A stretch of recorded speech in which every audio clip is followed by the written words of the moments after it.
ఎన్నికల హామీలన్నీ మోసపూరితమైనవని budget కేటాయింపులతో తేలిపోయిందని YCP నేత గుడివాడ అమర్నాథ్ విమర్శించారు.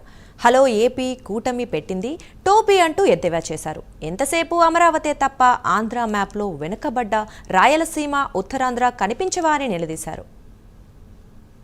మీరిచ్చినటువంటి ఎన్నికల హామీలు నిలబెట్టుకునేంత వరకు కూడా మీ మీద ఒత్తిడి తీసుకొచ్చేటువంటి కార్యక్రమం చేస్తాం. ఇప్పటికే మీరు ఈ 10 నెలల్లో, ఈ 9 మాసాల్లో రాష్ట్ర ప్రజలకి మీరు ఇచ్చినటువంటి హామీల ద్వారా, అమ్మఒడి ద్వారా ఒక 10,000 కోట్ల రూపాయలు అప్పు అయిపోయారు. నిరుద్యోగ భృతి ద్వారా ఒక 6,000 కోట్ల రూపాయలు మీరు ఈ రాష్ట్రంలో నిరుద్యోగులకి చెల్లించాల్సినటువంటి అవసరం ఉంది. అన్నదాత సుఖీభవ ద్వారా ఒక 10,000 కోట్ల రూపాయలు. ఇక 18 సంవత్సరాల నుంచి 59 సంవత్సరాలు నిన్నటువంటి మహిళలకి 1,500 రూపాయలు చెప్పిన నెలకిస్తామని చెప్పారు.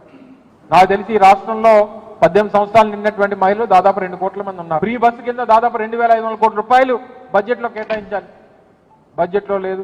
అలాగే 3 సిలిండర్లకు సంబంధించి 4,500 కోట్ల రూపాయలు బడ్జెట్లో కేటాయించాల్సినటువంటి పరిస్థితి వస్తే 2,500 కోట్ల రూపాయలు అందులో కేటాయించి చేతులు దులుపుకున్నారు.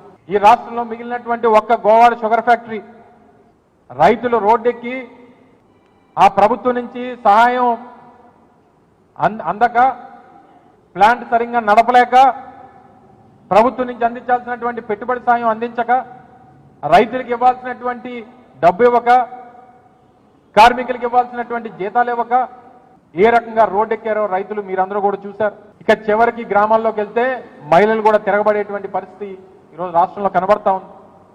ఇవన్నీ కూడా పక్కన పెడితే ఉత్తరాంధ్ర ప్రాంతం అమరావతికి 6,000 కోట్ల రూపాయలు చెప్పారు. మరి వెనుకబడినటువంటి ఉత్తరాంధ్ర పరిస్థితి ఏంటి? వెనుకబడినటువంటి రాయలసీమ పరిస్థితి ఏంటి? మరి ఈ రాష్ట్రంలో ఇంక ఉత్తరాంధ్రలో ఉన్నటువంటి జిల్లాలు, వెనుకబడినటువంటి రాయలసీమలో ఉన్నటువంటి జిల్లాలు మీకు మీ ఆంధ్రప్రదేశ్ రాష్ట్ర మ్యాప్లో లేవా అని అడుగుతా ఉన్నాం ఈ ప్రభుత్వాన్ని. మీకు ఈ రాష్ట్రం అంటే అమరావతి మాత్రమేనా అని అడుగుతా ఉన్నాం. అమరావతి కోసం మీ సంపద సృష్టించుకోవడమేనా అని అడుగుతా ఉన్నాం.